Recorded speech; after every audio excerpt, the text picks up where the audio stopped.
ഞാനിപ്പം ലക്ഷ്മിയോട് എന്റെ ഐശ്വര്യമാണ് ഇന്ന് എന്റെ വളരെ കയ്യിലിരിക്കുന്നത്. ദുർഗാകൃഷ്ണ വൈശാലി പോലെ തന്നെ ഈക്വൽ ക്ലാസ്സിൽ രണ്ടുപേരെ നിർത്തി അപ്പുറം നിർത്തി കഴിഞ്ഞാൽ ദുർഗാകൃഷ്ണ.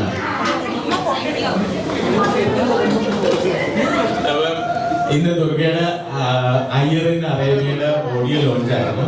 അതിനാണ് ദുർഗ ഓടിപ്പോയിട്ട് വന്നത്. എനിക്ക് വീണ്ടും വന്നത് അതിനോട്. ദുർഗ അത് ആക്ച്വലി മേക്കപ്പ് ചെയ്യുന്ന സമയത്ത് കോമഡി ഇന്ന് തന്നെ വൈകുന്നേരം മേക്കപ്പ് ചെയ്ത് ഞാൻ തന്നെയാണ്. ദുർഗയെ മേക്കപ്പ് ചെയ്ത് ഞാൻ തന്നെയാണ്. അപ്പം ദുർഗ എന്തായിരുന്നു പറയാനുള്ളത്? ഇതൊന്നും പറയാനില്ല. Because if Durga is not there, വികാസ് വി കേസ് ഞാൻ നേരത്തെ പറഞ്ഞത് കംപ്ലീറ്റ് ആവില്ല. Durga is there. My most beautiful, എന്റെ സിസ്റ്റേഴ്സ് എല്ലാം സിനിമയാണ്. എന്റെ മോസ്റ്റ് ബ്യൂട്ടിഫുൾ സിസ്റ്റർ ദുർഗാകൃഷ്ണ. എങ്ങനെയുണ്ടായിരുന്നു ഓഡിയോ? അവിടെ ആണെങ്കിൽ എന്റെ മനസ്സ് മൊത്തം ഇവിടെയാണ്. തൊട്ടടുത്ത് ഡയറക്ടർ ഞാൻ കുറെ നേരം പോകാൻ ഒട്ടും മനസ്സിലായിരുന്നില്ല. ഇവിടെ നേട്ടം തന്നെയാണ്, വേഗം പോയിട്ട് വാ എന്ന് പറഞ്ഞു വിട്ടത്. ഞാൻ ചേച്ചീനെ ഏട്ടൻ കൊടുക്കണമെന്ന് ഞാനിങ്ങനെ നോക്കി ആസ്വദിച്ചുകൊണ്ടിരിക്കുകയായിരുന്നു. അപ്പം കുറെ മോമെന്റ്സ് എനിക്കിവിടെ മിസ്സായെന്ന് എനിക്കറിയാം. ഞാൻ പ്ലാൻ ചെയ്തു ചേച്ചിയുടെ ആക്ടിങ് ചെയ്യുന്ന സമയത്ത് പാട്ടുകൾ വേണം. ഇവിടെ ആൾക്കാരോടൊക്കെ ഞാൻ പറഞ്ഞിട്ട് സെറ്റ് ചെയ്തിട്ടാണ് ലേറ്റായി വന്നിട്ടുണ്ടെങ്കിൽ ഞാനിവിടെ ആദ്യത്തെ സമയം കഴിഞ്ഞ് പോയി. പക്ഷെ പെട്ടെന്ന് വിചാരിച്ചില്ല, വൈകി പോയി. എനിക്ക് കുറെ മോമെന്റ്സ് മിസ്സായി.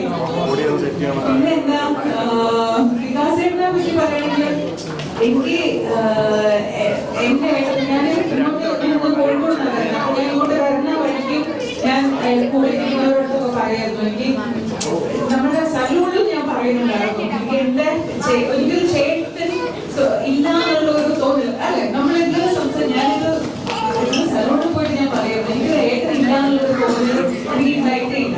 കാരണം എനിക്ക് വികാസേട്ടന്റെ ലൈഫിൽ വന്നതിന് ശേഷം എനിക്ക് അങ്ങനെ ഒരിക്കലും ജ്യേഷ്ഠനില്ല എന്നുള്ളൊരു തോന്നൽ ഉണ്ടായിട്ടില്ല. എനിക്ക് എന്റെ ഏട്ടനും എന്റെ കല്യാണത്തിന്റെ സമയത്ത് ഒരു അച്ഛൻ ചെയ്യേണ്ടതും ഒരു ജ്യേഷ്ഠൻ ചെയ്യേണ്ടതും എല്ലാം എന്റെ ഏട്ടൻ എനിക്ക് ചെയ്തതാണ്.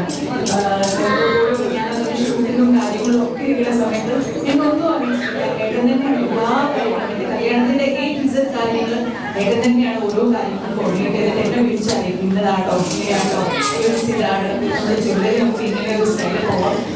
ഫുൾ മാസ്റ്റർ ബ്രെയിൻ എന്റെ ഏട്ടനായിരുന്നു. അത് ഞാൻ പറഞ്ഞെങ്കിൽ ഒരു അച്ഛന്റെയും ഒരു ജ്യേഷ്ഠൻ ഞാൻ വിചാരിക്കുന്നത് ഈ ലോകത്ത് എന്റെ അടുത്ത് ഒരാള് ഒരു കാര്യം പറഞ്ഞിട്ടുണ്ടെങ്കിൽ ഇത്രോ പറയാൻ വേണ്ടുന്നത് ഞാൻ ഏട്ടൻ്റെ അടുത്ത് മാത്രമേ ഉള്ളൂ. എന്റെ അടുത്ത് ഒരു കാര്യം എന്ത് ആവശ്യപ്പെട്ടാലും ഞാൻ ഇതുവരെ എതിർത്ത് പറഞ്ഞില്ല.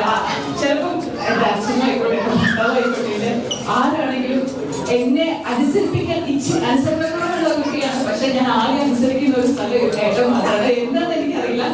സ്നേഹമുണ്ട്, പേടിയുണ്ട്, ബഹുമാനമുണ്ട്. ഞാൻ പറഞ്ഞില്ലേ നമുക്ക്